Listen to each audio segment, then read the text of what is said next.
सतगुरुदेव की जय। बंदी छोड़ कबीर परमेश्वर जी की जय। बंदी छोड़ गरीबदास जी महाराज जी की जय। स्वामी रामदेवानंद जी गुरु महाराज जी की जय हो।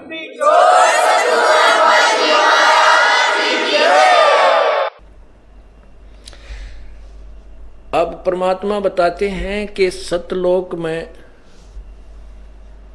चलने से ही, सतलोक पहुंचने पर ही तेरा छुटकारा होगा। उसकी वे ऑफ, उसकी पाने की विधि, उस परमात्मा को प्राप्त करने की यथार्थ विधि कौन सी है वो सुनिए। तेरे कुटी में झांक सुरता तो है पति बुलावे है। इस मोह ममता के जाल में तन यो काल फसावे। तेरे कुटी में झांक सुरता तो ये पति बुलावे। इस मोह ममता के जाल में तन काल फसावे। अपने पति को भूल बावड़ी बैठी आराम संगर के। काम क्रोध मोह लोभ मस्करे रही जारा ते डर के। अपने पति को भूल बावड़ी बैठी आराम संगर के। काम क्रोध मोह लोभ मस्करे रही जारा ते डर के। मात पिता संतान संपत्ति में तू तो उलझ गई घर के। ये मिलना चाहे पति अपने को बांध कफन सिर के। देख जीवती मर कहे सुरता कैसा आनंद आवे है।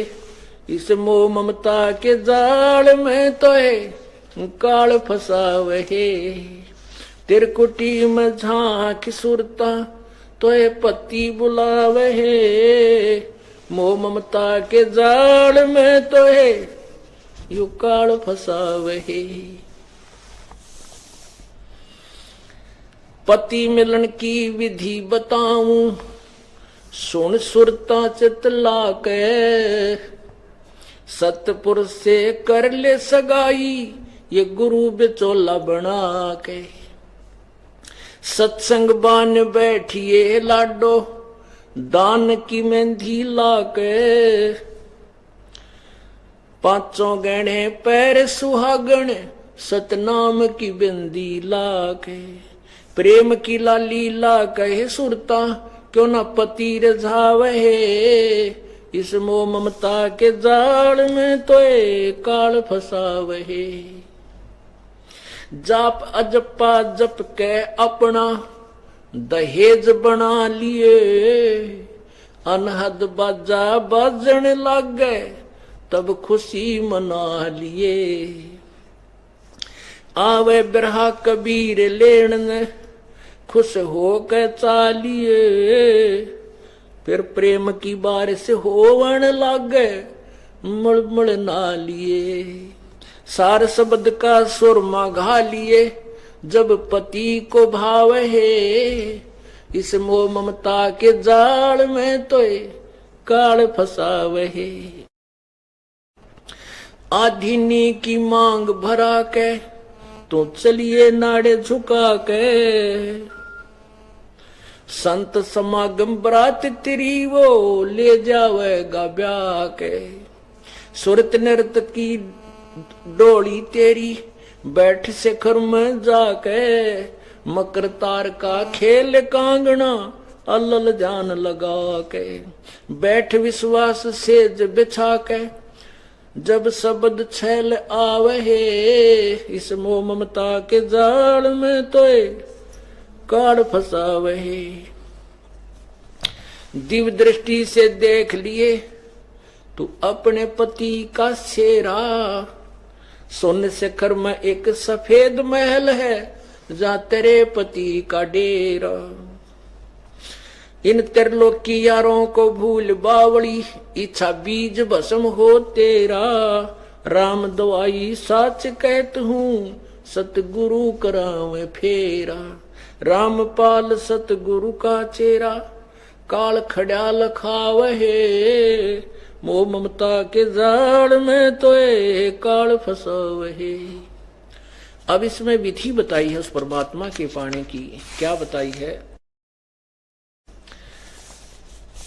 कि अपने परम पिता पूर्ण अपने मालिक को भूल कर तू इन तीन लोक के भगवानों में अर्थात इन अन्य पतियों को बड़ा बैठी तू, यारों को यानी दुराचारणी बन गई तू, व्यभिचारणी बन चुकी है अपने पति ने छोड़ के। ना जाने कितना को पति बनाती है, कितनों को तू पूजाएं करती है। गीता जी में लिखा है कि जो व्यभिचारणी भक्ति करते हैं, एक पूर्ण परमात्मा के अतिरिक्त अन्य को इष्ट रूप में मानकर पूजा करते हैं, वो व्यभिचारणी भक्ति है। तो वो परमात्मा तो अव्यभिचारणी भक्ति से प्राप्त होगा। उसके विषय बता है कि माता पिता संतान संपत्ति में उलझ गई गिर के और मिलना चाहे पति अपने तो तू बांध कफन सरके।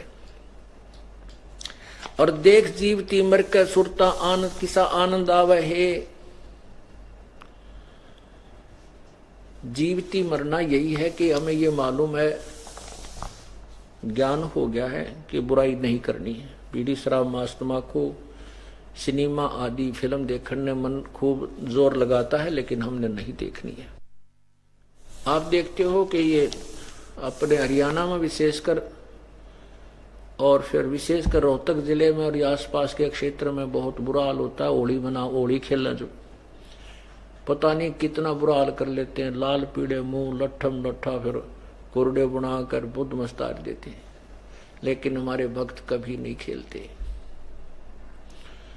जैसे श्री नानक देव जी से संत नानक साहब जी से पूछा था किसी ने कि हे महात्मा जी, आप कभी भी हमें प्रसन्न चित्त अर्थात मुस्कुराते हंसते हुए दिखाई नहीं देते, आप हमेशा मायूस बने रहते हो। तब नानक जी ने कहा था, भाई ना जाने काल की कर डारे और किस विध ढल जा पासावे। भाई जिनाते सिरते मौत खुड़क दी उन्होंने केड़ा हंसावे।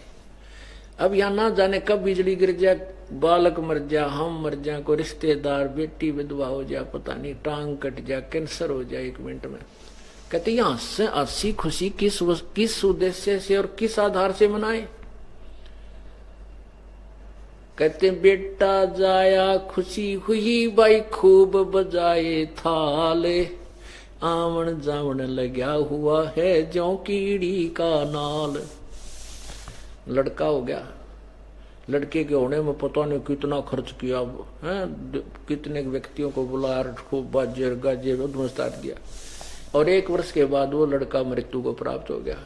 अब बुरा हाल हो रहा, टक्कर मार रहे हैं, रो रहे हैं, तो क्या की खुशी मनाई वो। तो नानक जी कहते हैं, कह रहे थे कि क्या ना जाने काल की कर डारे और किस विध ढल जा पासावे। और जिनाते सरते मौत खुड़क दी उन्हानू केड़ा हंसावे। फिर उनसे पूछा कि क्या आप सदा ऐसे रहते हो, आप कभी खुश नहीं होते। नानक जी ने कहा कि मैं खुश होता हूं। साध मिले साड़ी सादी होंदी भी छिड़ जा दिलगीरी वे।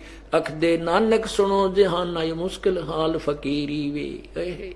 साध मिले ये भगत जन जो हमारे ही जो उन्हीं संतों भक्तों को मिलने से प्रसन्नता होती है, जो हमारे जो है ना बोल में बोल मिलाते हैं, हमारी ज्ञान में ज्ञान मिलता है। कबीर साहब कहते हैं, इष्ट मिले और मन मिले और मिले सकल रसरीत। कह कबीर तां जाइए रह संतन की प्रीत। परमात्मा कहते हैं कि वहीं जाने से आपको पूर्ण लाभ होगा। जैसे सब इष्ट मिले यानी एक ही परमात्मा सबका उपास्य हो और सभी रीति जो एक जैसी ही करते हो, वही जाने से आपका सुर में सुर मिलेगा, आपका आनंद से आनंद प्राप्त होगा। अब आप हमारे जो साधक हैं, उपासक हैं, मन परमात्मा के शिष्य हैं, वो दूसरे हमारी लिबर्टी कहीं ब्याही जाती है तो वहां तो वो निरे उठ पटांग साधना करते पावे, तो उसने संघर्ष करना पड़ता है। तो बेशक ही उसने संघर्ष करना पड़ रहा है, उस संघर्ष से उसको बहुत लाभ होगा, क्योंकि वो उनकी हितैषी है, चाहती है कि वो भी इस मार्ग पर आए। तो परमात्मा कहते हैं कि जैसे नानक जी का उद्देश्य ये था कि जो ये कहने वाले मिल जाते हैं कि परमात्मा और है, ब्रह्मा विष्णु महेश नहीं है, तो उनसे कहते हैं बात करने में, उनके साथ बैठने में मुझे बहुत खुशी होती है। और वो मेरे ज्ञान को समझते हैं, फिर मेरे पास आते हैं, जब उनको मिलता हूं तो हमारा एक बोल में बोल मिल जाता है।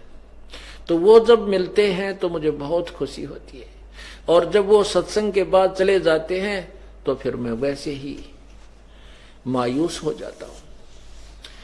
अब जैसे आपको ये ज्ञान हो गया, आप किसी दूसरे सत्संग में जाओगे तो आपको कति एक आने का भी ना लगे, वो बोलते भी बढ़िया नहीं लगे, उनके सान तक वो भगत है क्यों है, बूमड़े बगाटा जोड़ रखे थोथे, उसको जो है ना कूट रहे हो, इसमें कुछ नहीं निकलना, तो वहां आपको आनंद नहीं आ सकता।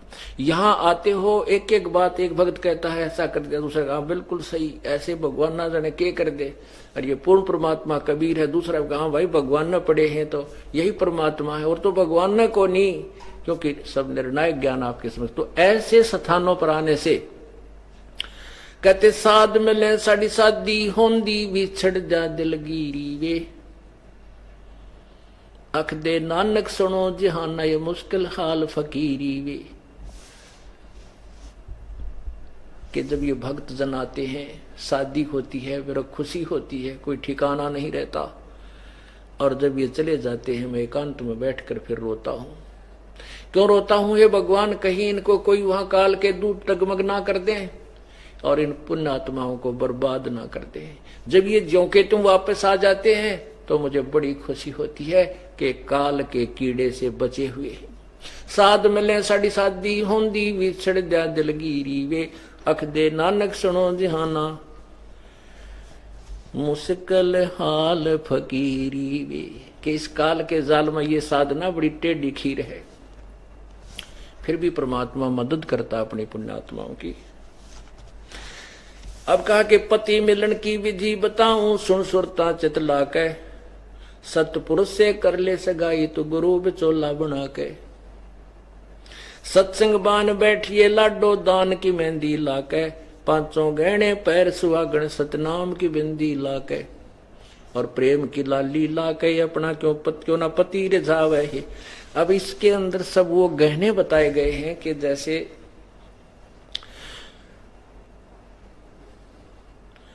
उस पूर्ण परमात्मा से, अविनाशी भगवान से अपना नाता जोड़, और तेरी सगाई करवाने वाला मीडियोकर बिचौला गुरु है। आत्मा से परमात्मा का संयोग, परमात्मा से आत्मा का संबंध कराने वाला गुरु जी होते हैं, और उस सतगुरु से बिचौला बना के आप उसकी परमात्मा से सगाई करा ले। और जैसे बान बैठा करें, इधर रोहतक जिले में विशेषकर, वैसे तो तकरीबन सभी जगह था, वहां कैसे बैठा करते, 7 दिन उस लड़के या लड़की ने अंदर रखा करते, बाहर भी नहीं जान देते थे, उड़ा नवाते हैं, और फिर उसका मटना मसलते, उसने गोरा का, क्योंकि साबुन सुबुन तो थे को ना पुराने समय में, ये देसी औषधियां हल्दी हल्दी बना के उसको 100 शरीर पर लिपे रखते, तेल चाल लानते, ताकि 5-7 दिन इनको बंद रखो कमरे में, ये थोड़ा गोरे चमके, क्यों धंधा करके काला सावला रंग हो जाता था। तो यहाँ कहते हैं इस अपने रूप को निखारने के लिए, उसके लिए क्या करे कि सत्संग बान बैठिए लाडो दान की मेहंदी लाके। इस सत्संग रूपी, सत्संग सुनने से आपका वो तेल सा चढ़ेगा, अर्थात आपका रूप निखरेगा, रोजाना नई नई उमंग होंगी, परमात्मा के ज्ञान से आपके अंतःकरण में अंधेरा हटेगा, और चांदना सा आपका निखार आत्मा में आता जाएगा। और हाथों पर ये लाल पीले हाथ करने से कोई लाभ नहीं होगा, मेहंदी लगाने से। दान रूपी मेहंदी, अर्थात दान करे इन हाथों से, ये तेरी वास्तविक मेहंदी है। शील संतोष विवेक अक्षमा, ये 500 गहने पैर सुहागण, फिर सतनाम की बिंदी लाके। अब बहन बेटियां बिंदी लगाती हैं कि सुंदर लगती हैं, तो परमात्मा कहते हैं अगर सतनाम की बिंदी तेरे पास है तो परमात्मा ने अच्छी लगेगी, नहीं तो यूजलेस काल के जाल में रह जाएगी। और प्रेम की लाली ला के अपना क्यों ना पति रिजावे है। अब क्या बताया है कि जैसे सूरज के आगे बदरा ऐसे कर्म छयारे, प्रेम की पवन करे चित मंजन झलके तेज नयारे। आत्मा और परमात्मा के बीच में ऐसे कर्म रूपी बादल छाए हैं, जैसे सूर्य के बीच में बादल आ जाते हैं तो वो प्रकाश दिखाई नहीं देता, वो सूर्य दिखाई नहीं देता। उसको हटाने की क्या तरीका है कि तेज हवा चलती है, बादलों को साफ कर देती है और फिर सूर्य ज्यों का त्यों चमकता हुआ दृष्टिगोचर होता है। ऐसे हमारी आत्मा और परमात्मा के बीच में बादल, कर्मों के, पाप कर्मों के बादल छा गए हैं। वो कैसे हटेंगे? जैसे सूरज के आगे बदरा ऐसे कर्म छयारे, प्रेम की पवन करे चित मंजन झलके तेज नयारे। अब परमात्मा प्रेम से मिलेगा। जब आपका इतना प्रेम उसमें हो जाएगा कि आप को कोई दूसरी वस्तु नजर नहीं आएगी। जैसे हम काल से प्रेम करके और अपने सर्व सुखदायी भगवान को भी त्याग दिया, हम डटे नहीं डटे, इतनी प्रबल चाह बन गई उसकी, इतनी ही प्रबल इच्छा आपकी उस परमात्मा में प्यार बनेगा, तब वो आप वहां जा सको। फिर यहां नहीं पीछे मुड़कर देख सकता। जिसका प्रेम जिससे हो जाता है वो सब संपत्ति, सब घर त्याग करके उसके साथ हो लेता है। तो ऐसे ही हमारा प्रेम उस परमात्मा में जब बनेगा तभी हम वहां चलेंगे। वो प्रेम कब बनेगा? इन साधनों से बनेगा जो आपको बताए जा रहे हैं, नाम के, दान के, सिमरन के, सत्संग सुनने के। ये सभी ये प्रेम उपजाने के साधन है। अंत में आप में इतना प्यार, इतनी उमंग उमड़कान लग जाएगी, आपका रोम रोम करनाने लग जाएगा। आंखों में जरा सी बात पर उस परमेश्वर की चर्चा चलते ही आंसू बहने लग जाएंगे।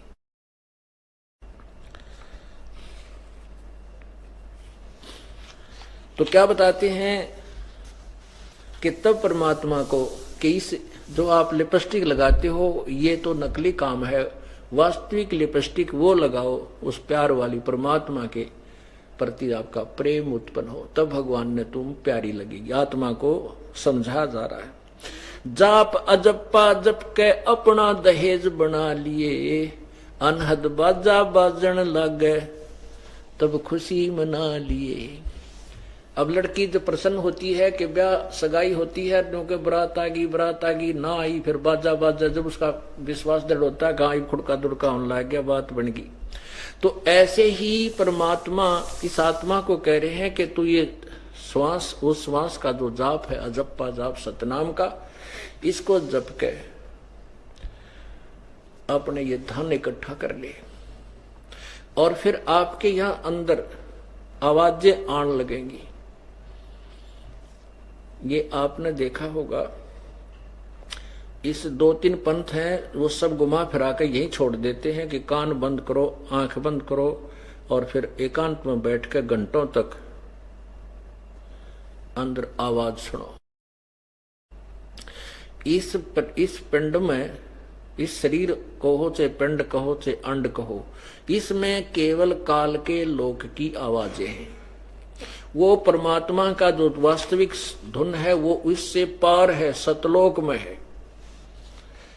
कबीर साहब ने कहा कि अंड और पिंड के पार सो देश हमारा है। हमारे यहाँ की जो आवाजें इसमें सुनती वो नहीं है, एक और अजब आवाज आपको सबसे सुनाई देने लगेगी, जो शरीर से नहीं आ रही होगी, आपको बहुत दूर से आती हुई नजर आएगी, वो महसूस होगी।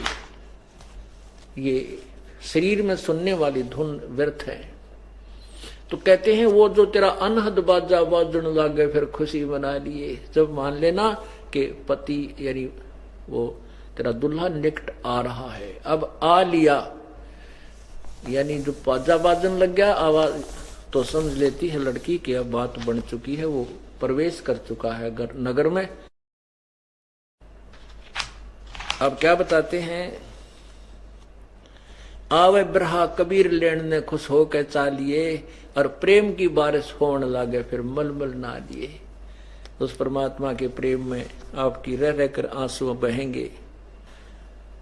और सार शब्द का सुरमा घालिए तब पति को भावे। काजल जो आंखों में डालती हैं बहने, कहते हैं उस मालिक ने जब अच्छी लागेगी आत्मा, जब तेरे पास सार शब्द का सुरमा यानी वो काजल डाल रखा होगा, क्योंकि सबसे पहले काजल दिखेगा और बिंदी, यानी सतनाम और सारनाम देखेगा वो परमात्मा, और तब आपको पसंद करेगा। फिर उसके लिए क्या बताया कि आदिन्नी की मांग बरा ले चलिए नाड़ झुका के, और संत समागम बरात्री वो ले जावेगा ब्याह के। अब आधिनी नम्रता साधु का भगत का पहला गहना होता है, लक्षण होते हैं, नम्रता रखे। आदिनी की मांग बरा ले चलिए नाड़ झुका के, ऊपर न मुंह करके तो ऊंट चला करते हैं, अहंकार करना, ऊपर को मुंह करके चलना, अहंकारी बनना।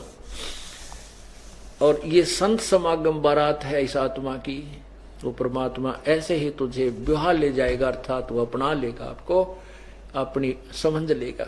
यही आने से ज्ञान निखरेगा। सुरत नृत्य की डोली तेरी बैठ शिखर में जाके, ये सुरत और नृत्य एक दिव्य दृष्टि बनेगी आपकी, और फिर दिव्य दृष्टि बनते ही ये सब सुरत और नृत्य उस दिव्य दृष्टि के साथ होकर के ऊपर जाएगी। और काल ने बहुत भ्रमणाएं फैला रखी हैं, बहुत ज्यादा आगे हजारों लाखों मार्ग बना रखे हैं, तो वहां एक ऊपर से जब हम चलेंगे यहां से, एक ऊपर से मकड़ी जैसा तार आएगा। मकड़ी का जो तार आपने देखा हो, ऐसा ऊपर से एक तार आपके समक्ष आ खड़ा होगा, और फिर आपके साथ साथ वो परमात्मा आगे आगे होगा, और उस मकर तार के साथ आपने बहुत ही स्पीड से ऐसे उस मकर तार के साथ साथ, यानी फिर मार्ग भ्रष्ट नहीं होने देगा, वो आपको साथ ले जाएगा। क्या लिखा है? मकर तार का खेल कांगना अल्लल ध्यान दचा के, उस मकर तार को मत छोड़ना,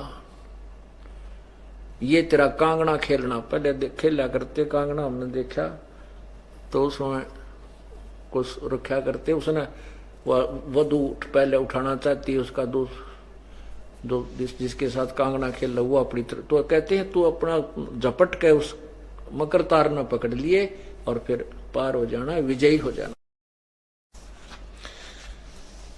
बैठ विश्वास सेज बिछा के शब्द छह लावे, कि इस मार्ग में फिर अविश्वास नहीं होना चाहिए। आपको प्रमाण पूरे मिल गए, सब शास्त्र प्रमाणित हैं, सब उन महापुरुषों की वाणी प्रमाणित है जिन्होंने भगवान पाया कि ये विधि है, ये नाम है और यही प्रमाण है। अब तू विश्वास रखना, डगमग मत होना, इस विधि से तू परमात्मा पावेगी, फिर वो परमात्मा तुझे लेकर जाएगा, अर्थात अपने पास बुला लेगा। अविश्वास मत करना। दिव्य दृष्टि से देख लिए तू अपने पति का सेरा, सुन शिखर में श्वेत महल है जहां तेरे पति का डेरा। इन त्रिलोकी यारों को भूल बावड़ी, इच्छा बीज भस्म हो तेरा। इन यहाँ के इन भगवानों से अपनी आस्था कति हटा ले, आप हट जाएगी। गीता जी अध्याय नंबर 2 के मंत्र नंबर 53 में स्पष्ट किया है कि अर्जुन जब तेरा जिसमें तेरा मन नाना प्रकार के भ्रमित करने वाले शास्त्रों से हटकर, ज्ञान से हटकर एक तत्व ज्ञान पर आश्रित हो जाएगा, तब तो तू भक्त बनेगा। फिर लिखा है कि अर्जुन जब जैसे बहुत बड़े जलाशय की प्राप्ति के उपरांत, बहुत बड़े जलाशय की प्राप्ति के उपरांत जिसमें उस छोटे जलाशय में जैसी आस्था रह जाती है,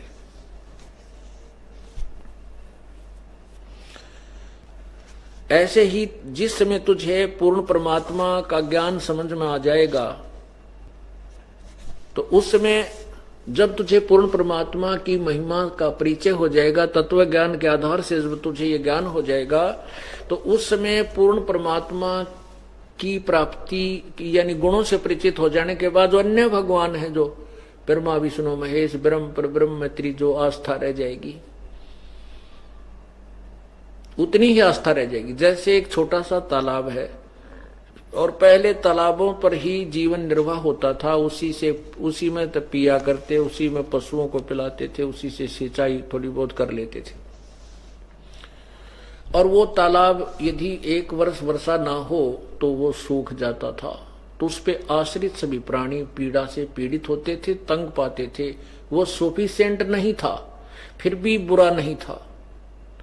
और फिर ऐसी बहुत बड़ा सरोवर झील मिल जा, लेक, जिसमें 10 वर्ष वर्षा ना हो तो भी पानी समाप्त ना हो, जल समाप्त ना हो, तो वो मिल जाए उस व्यक्ति, उन व्यक्तियों को जो एक छोटे से तलैया के ऊपर आश्रित हैं, तो फिर उनकी आस्था वो अपने ताम जाम ने सारे न उठा के उसके किनारे जा बस्या करते, वहां छोड़ देते थे।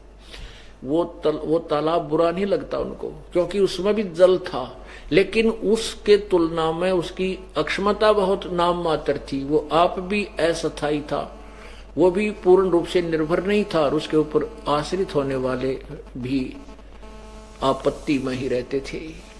तो अब ब्रह्मा विष्णु महेश तो काम चलाओ सरकार थी, ब्रह्म पर ब्रह्म, हमारा पूर्ण मोक्ष नहीं हो सकता था। अब हमें पूर्ण परमात्मा मिल गया, उसके गुणों से परिचित हो गए, तो फिर हमें ये ब्रह्मा विष्णु महेश ब्रह्म पर ब्रह्म बुरे नहीं लगते, लेकिन इनकी अक्षमता का पता लग गया। तो यहां क्या बताया है, दिव्य दृष्टि से देख लिए तू अपने पति का सेरा, और इन त्रिलोक की यारों को भूल बावड़ी, इच्छा बीज भस्म हो तेरा। इन 3 लोक के भगवान अन्य देवताओं से आस्था त्याग दे, फिर तुम्हारा इच्छा भस्म, यानी इनमें आस्था ही नहीं रहेगी, तेरा जन्म कैसे होगा हमारा। जहां आशा ता बासा हुई, और इस तत्व ज्ञान से ये बिल्कुल साफ हो जाएगा, यहां आपकी आस्था किसी वस्तु में नहीं रह सकती, जब आपको तत्व ज्ञान हो जाएगा। और फिर सिमरन, इतना अद्भुत सिमरन है कि एक श्वास का सिमरन कर लिया तो भी कितना कीमती है। और दिन में परमात्मा को पता है ये आत्मा कितना भजन कर सकती है, काल ने ऐसा जकड़ रखा है इसको। 24 घंटे इंजेक्शन ला देता है, 1, 2, 4 इंजेक्शन रोजाना लगा देता है। किसी को कोई बीमार, कोई किसी कारण से परेशान है, कोई किसी कारण से, कोई किसी कारण से, तो वो सोचता है कि देखूंगा कैसे वजन करवाएगा ये परमात्मा जब आओगा, इनसे देखता हूं कैसे वजन कराएगा, इनको ऐसा पीड़ित कर दूंगा भगवान की तरफ रुचि नहीं बनेगी।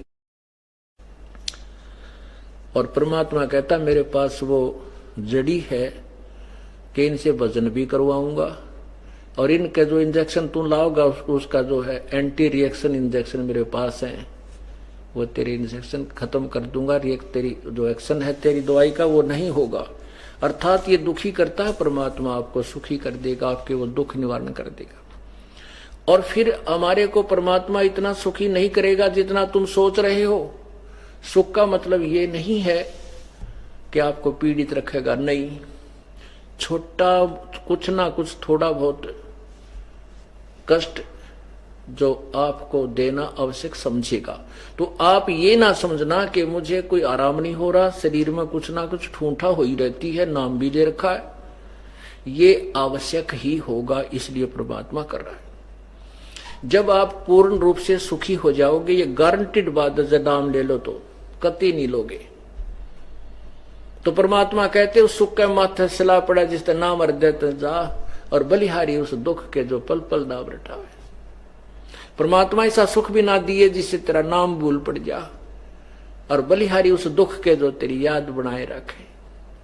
तो पुण्यात्माओं, परमात्मा आपको वो सुख दे सकता है, लेकिन सुखी होते ही काल आपको उसी समय बलो लेगा, बहका लेगा, ये मन तो जो उसी समय दूर भाग जाएगा। तो इसलिए परमात्मा आपके सर्व संकटों का निवारण करेगा और आपके साथ पल पल में रहेगा। एक एक श्वास, आपका एक कदम भी परमात्मा के संरक्षण से बाहर नहीं होगा जब आप सच्चे मन से परमात्मा की शरण ग्रहण कर लोगे। और फिर अगर परमात्मा साथ ना हो तो काल जो ना कति कंडम कर दिया हमने, इसलिए भगवान जब आप इसकी शरण में आ जाते हो तो परमात्मा आपके विशेष संग हो जाता है। उसको पता है ये काल अवश्य इसको कोई ऐसा झटका देगा जिससे इसकी दिल ना टूट जाए। यदि हम सच्चे दिल से पतिव्रता पद पर रह करके इसकी साधना करेंगे फिर ये आपको बहुत सुख देगा। कहते हैं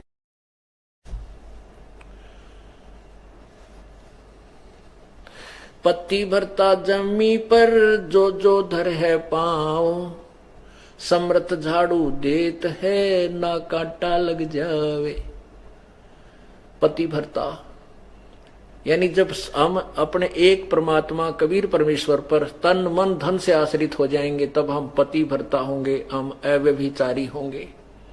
और फिर उस पतिव्रता पत्नी की यानी उस पतिव्रता आत्मा का परमात्मा कितना साथ देता है, उसके जीवन रूपी मार्ग में जितने भी पाप रूपी कांटे होते हैं उनको बुहारता चलता है। पतिव्रता जमी पर जो जो धर है पाँव, समर्थ झाड़ू देत है ना कांटा लग जावे। कि मेरी प्यारी आत्मा को इसके जीवन के सफर में कोई दुख ना आ जाए, या वो आगे से आगे तेरे पाप रूपी कांटों को साफ करता चलता है। आपको पता भी नहीं, आप तो एक आधी दुर्घटना ऐसी हो जाती है कि नो बिल्कुल पिन पॉइंट पर आपको बचाता, फिर आप धड़धड़ी सी बुंदा ओह आज भगवान की शरण में ना होता तो नाश हो गया था। और उससे पहले आपको पता भी नहीं कितनी रक्षा आपकी कर दी उस परम पिता ने। एक आधा झटका तो इसलिए दे है तेरी आंख खुल जाए कि मैं ही तुझे तेरी रक्षा कर रहा हूं और सब कुछ मैं ही कर रहा हूं, ताकि इस भगवान में आपका और दृढ़ विश्वास बने। नहीं तो आपके ऊपर इतना भी कष्ट ना दे परमात्मा।